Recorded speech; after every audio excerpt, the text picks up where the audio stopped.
Pour une personne, pour un habitant, ce n'est jamais facile de pousser la porte d'un service social. Parce qu'on vient forcément, à un moment donné, pour présenter une difficulté. Et on vient parler de quelque chose qui nous est vraiment très cher, très intime. Je m'appelle Sophie Dufour et je suis assistante de service social en maison du département des solidarités.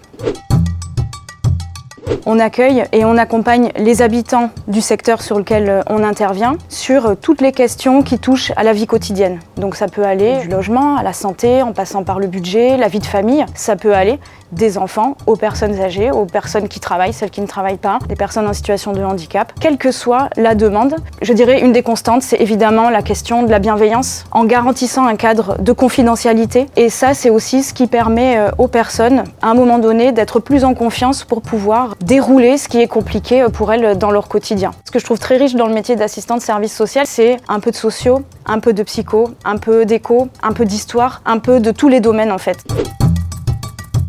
Je me rappelle d'une situation qu'on accompagnait avec une collègue éducatrice et en fait, donc c'était des parents qui avaient des jumeaux qui commençaient à grandir. Forcément, ils commençaient à bouger, à avoir envie de faire plein de trucs, etc. Et en fait, on sentait des parents complètement dépassés. Alors il y avait aussi des soucis de santé. À un moment donné, les parents ont posé la question, mais de manière extrêmement authentique. Ils nous ont dit, mais est-ce qu'on peut pas imaginer un lit, par exemple, avec des barreaux qui iraient jusqu'au plafond pour pas qu'ils sortent du lit? Et c'est vrai que nous, on s'est dit, en fait, ils veulent les mettre dans une cage. Et du coup, nous, ça nous a paru complètement ahurissant. Mais pour eux, c'était pas mettre en cage, c'était à un moment donné se préserver préserver leur sommeil quoi. Et du coup ils en étaient arrivés à avoir une idée qui était un petit peu loufoque. Donc là c'est aussi expliquer aux personnes voilà ce que ça créerait en fait et est-ce que vous seriez d'accord pour que vos enfants ils soient dans cette situation. Donc en fait on parle de la question du sommeil, vous avez besoin de vous reposer, est-ce qu'il y a besoin de relais. Voilà, après on envisage les choses d'une autre manière.